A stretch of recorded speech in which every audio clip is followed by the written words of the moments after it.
Welcome to Say More from Boston Globe Opinion. Filling in for Shirley Leung this week, I'm Jasmine Aguilera. Everyone loves a con artist.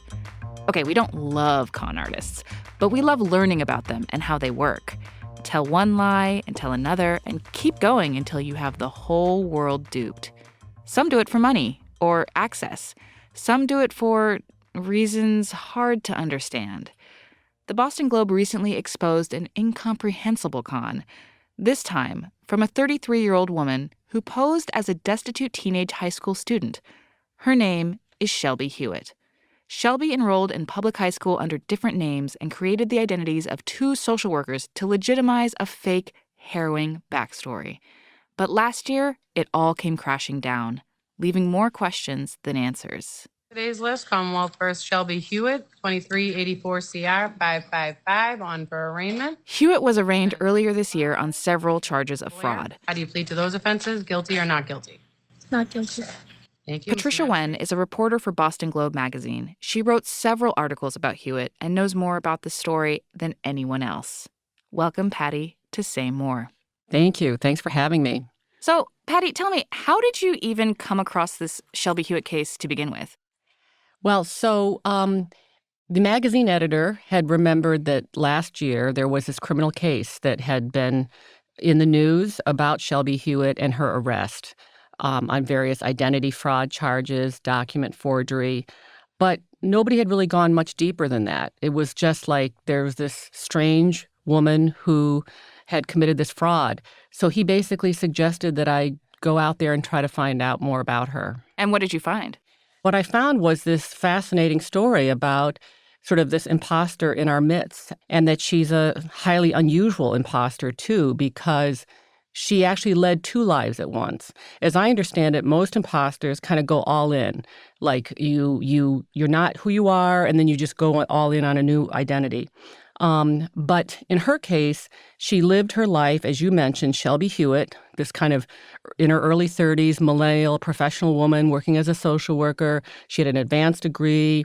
You know, she even had an inheritance of more than $1 million, a condo of her own. But she lived that life and still kept up with her friends in that life while also purporting to be a high school student in the Boston Public Schools. And she then lived that alternate life at the same time. So how was she able to get away with doing both, living a split life like that for so long? Well, you know, I have to tell you, I think that to this day, it mystifies me how she could do it, because she was also, for a period of that time, a full-time social worker for the Department of Children and Families. She'd be responsible for seeing client families, seeing, children, and she would have to do some of these in person. And while she's a full-time student, I don't know how she juggled all of this, but how she made her fake self, the teenage self, more believable was that she did another thing that was unusual for, I believe, imposters, which is that she created these fictitious identities of other people. Now, obviously, she herself posed as a teenager. So she herself walked into Jeremiah Burke High School with a backpack and pretended to be half her real age. But then behind the keyboard, she created these fictitious social workers, these fictitious kind of a wealthy patron, a foster parent. She would write emails to the school principal. She would write emails to teachers purporting to be these kind of adult, caring people of her fake traumatized teenage life. So that added credibility to that fake self. So how did it all come crashing down? What was the first pebble? She switched high schools, but by the very end, in June of 2023, she was at English High School. She was actually, technically, that's a 7 through 12 school, so she was technically in the middle school. She, at that time, if you can believe it, decided to not enroll as 16-year-old Daniela Herrera, which was her original first fake name, but the second name she enrolled as Ellie Blake, 13 years old.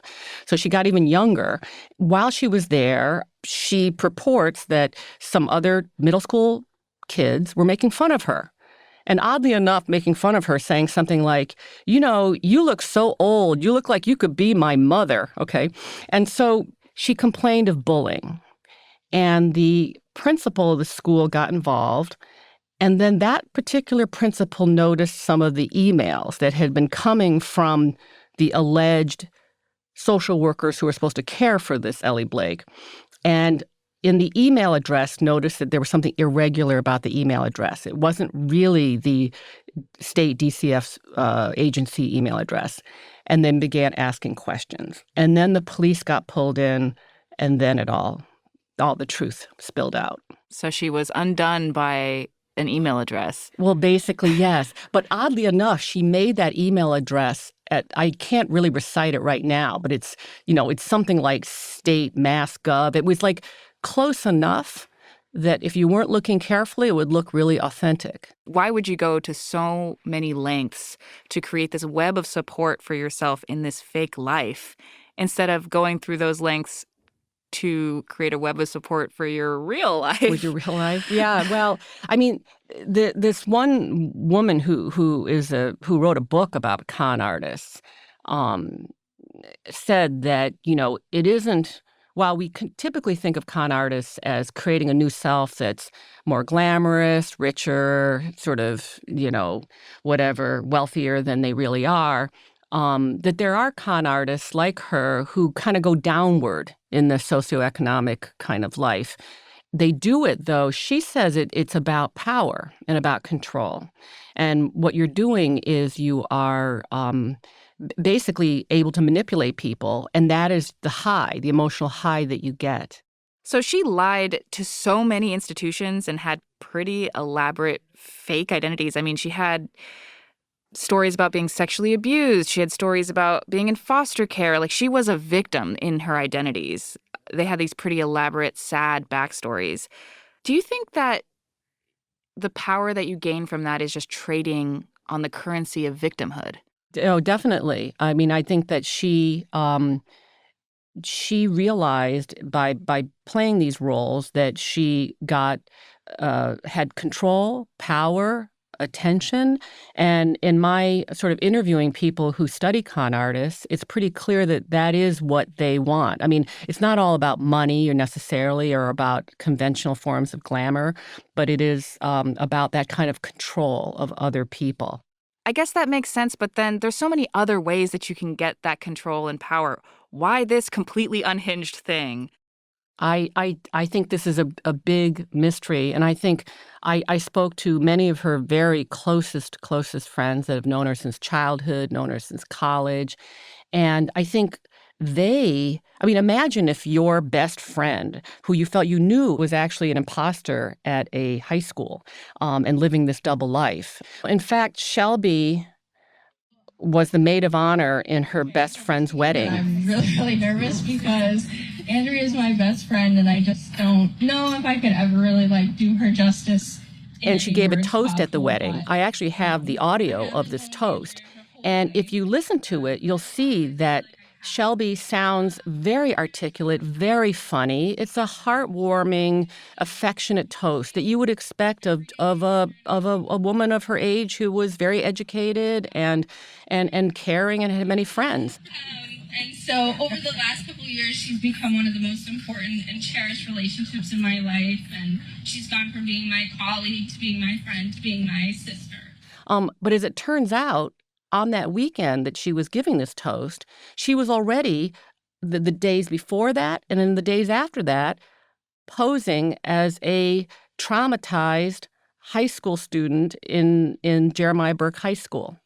And so you can imagine this friend, her name is Andrea, is just totally blown away and devastated to have discovered that this was her maid of honor after all.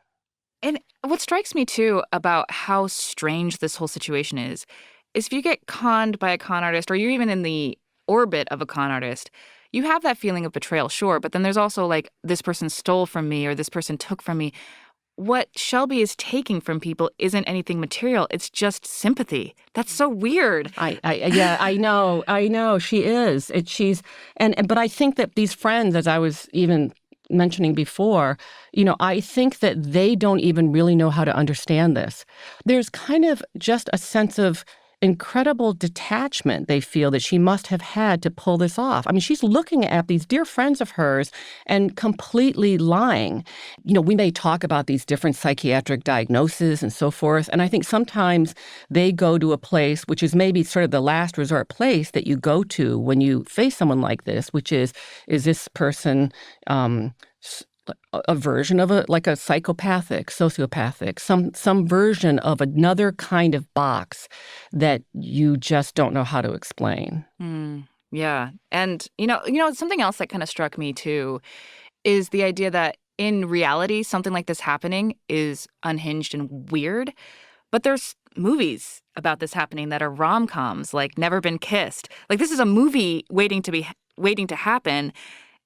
And I thought about this for myself, I've thought about what it would be like to go back to high school and knowing what I know now. I'm sure everyone has that thought once in a while, but actually doing it is wild. So do you think that there's some part of her, based on what you've talked about with her friends and family, that maybe it isn't mental illness, maybe it isn't just to trade on the currency of victimhood, and maybe it's just to fulfill a fantasy that she had? You mean to relive high school? To relive high school. Why go back to high school?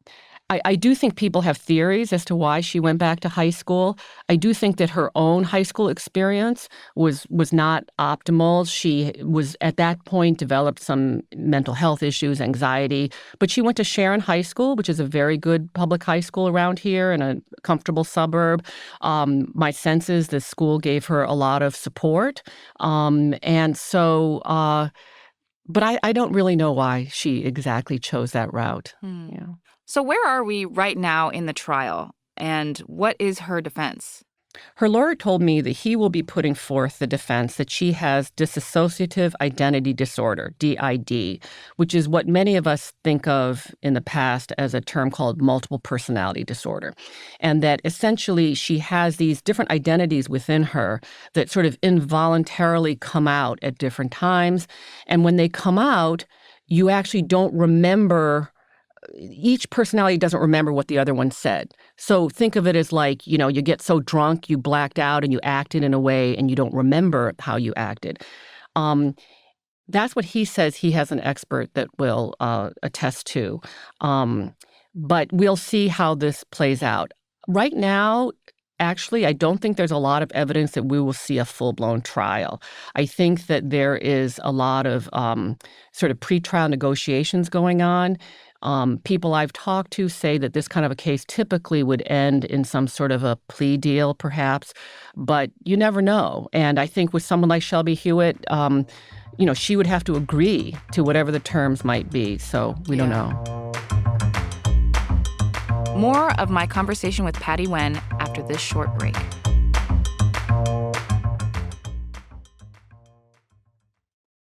So, Patty, one line in your first Hewitt story really struck me. You said, quote, "Sometimes an extreme case can expose a flaw in the system." Reading true crime stories like Hewitt's kind of feels like watching a car crash. But I can't help but feel that your story is riddled with examples of systemic failure. The schools, DCF, the Department of Children and Families. Can you tell me about some of the failures that happened along the way that allowed Shelby Hewitt to have this life? Right. First of all, with the Boston Public Schools, you might say, how on earth did they let in a 32-year-old woman who was 32 at the time? How did you let her in as a student? I will say that I learned a few things that, you might say add a little bit of understanding on the school system side, which is that there are certain laws and rules that if someone comes in, especially if they are a migrant, a foster child, a homeless child, all these things that she was purporting to be homeless, that you need to essentially accept them as quickly as possible and enroll them in classes right away. I think there's an understanding that sometimes they don't have all the right paperwork right away, so you're supposed to kind of assume the best and put them in there. And then, of course, you are supposed to follow up, but with the overworked city school system, public school system, many of these things didn't happen. The hard thing to wrap my mind around is not just a systemic failure in one institution. It's a systemic failure across many overlapping institutions. And the one that's the most hard to comprehend is DCF, because this is a actual institution that, in her role as a social worker, is supposed to vet her to be especially equipped to deal with people like her. Right. How does the Department of Children and Families miss that their own employee is doing this?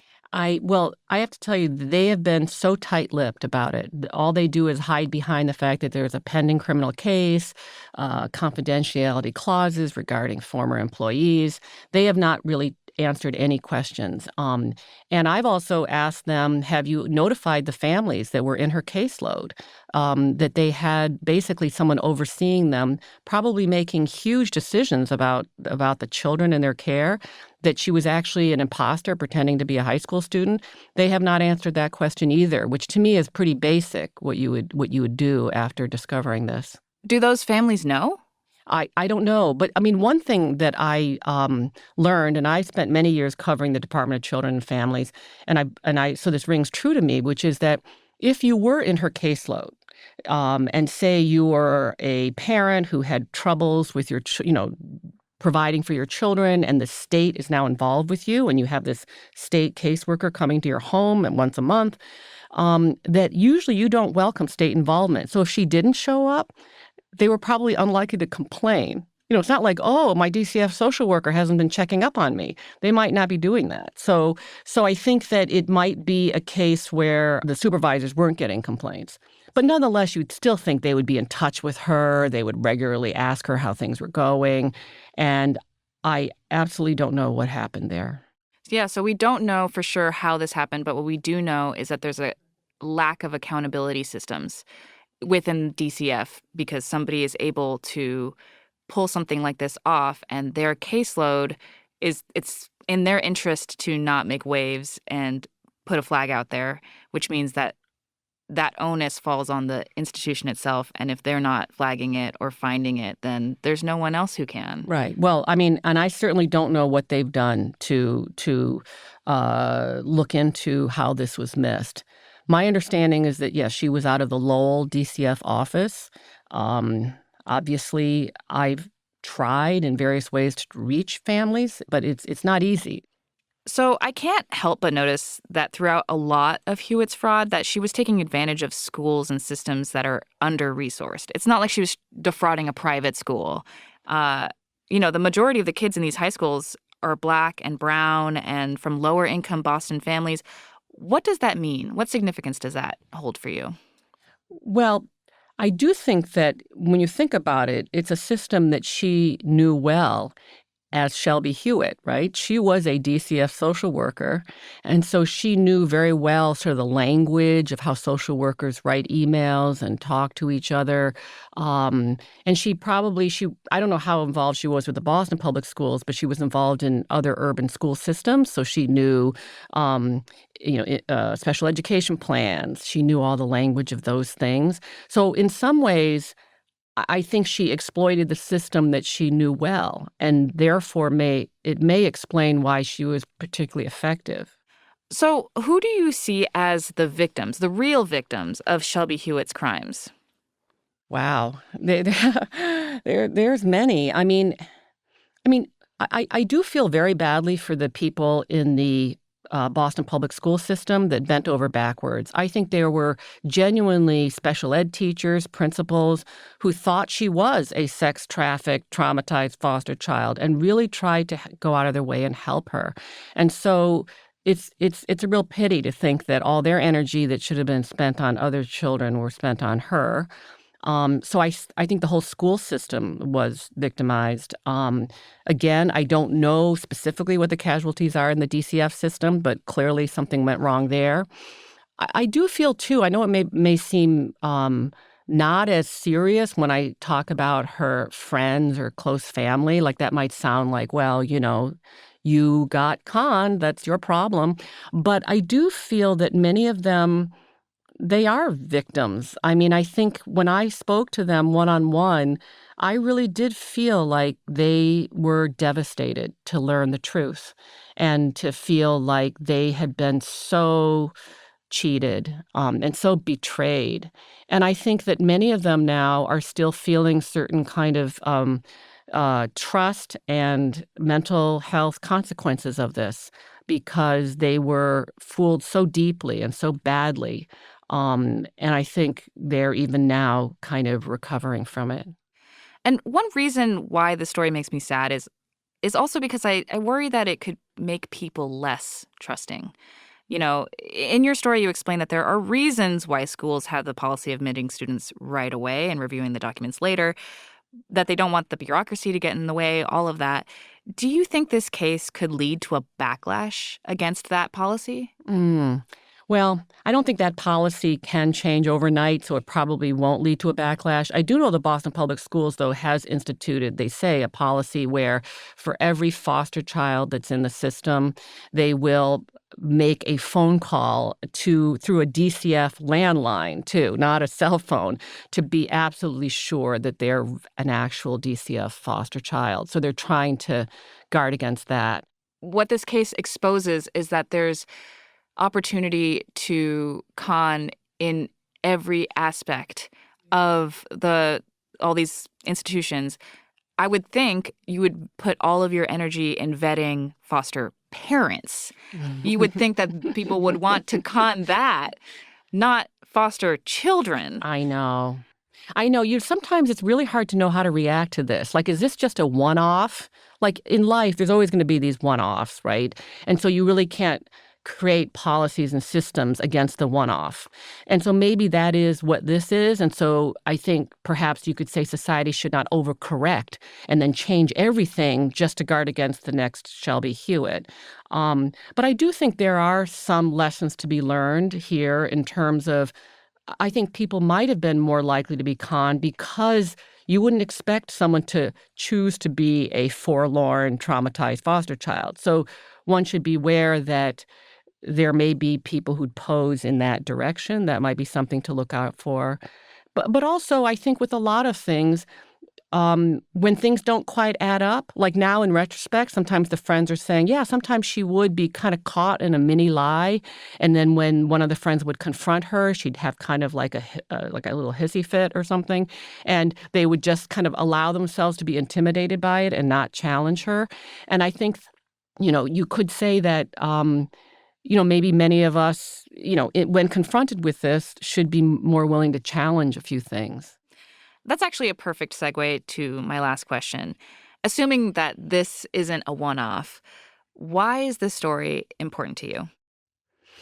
Yeah, I do think that the institutions that she conned, to cut them a little bit of slack, these are all overburdened systems, and they are dealing with a lot of disadvantaged children, so they may not have time to do all the bureaucratic checking that they should. But nonetheless, I do think this is a lesson about how these institutions are supposed to be the ones to protect children. Like, I spoke to the parent of one of the high school students who befriended Daniela, the fake Daniela Herrera. And imagine how she feels. Like, my daughter actually put energy into trusting someone who's actually 32 years old. And so these school systems, the school system, DCF, you have to hold them accountable to some extent. We do need to hope that the various institutions, especially these institutions serving children in this case, have systems set up to try to catch anyone who would try to do this, someone who would try to enroll in the schools when they don't belong there, someone who goes to work at DCF and is not a proper worker. We should have systems in place. But there will always be kind of these one-offs, too, of people that even slip through the cracks of even well-meaning systems, and in this case, really overburdened systems. But I do think a lesson here is that in many of the people that I talked to who encountered her, and including the fake Shelby Hewitt, the fake person, Daniela, there were questions that people had. And I think that people should raise questions when they have them. The clinicians, the teachers, all along the way. And it is very interesting that toward the end, one of the people who raised it was the middle school kids were the first to raise questions. So yes, I think people just all of us in our everyday lives, and people, particularly in these institutions, need to raise questions if they have them. Moral of the story is trust your gut. Trust your gut. Patricia Wen is a reporter with Boston Globe magazine. To read these stories yourself, check out the links in our show notes. To be honest, we only scratched the surface to these stories, so I really recommend you read them for yourself. Patty, thank you for joining us. Thank you. Thanks for having me.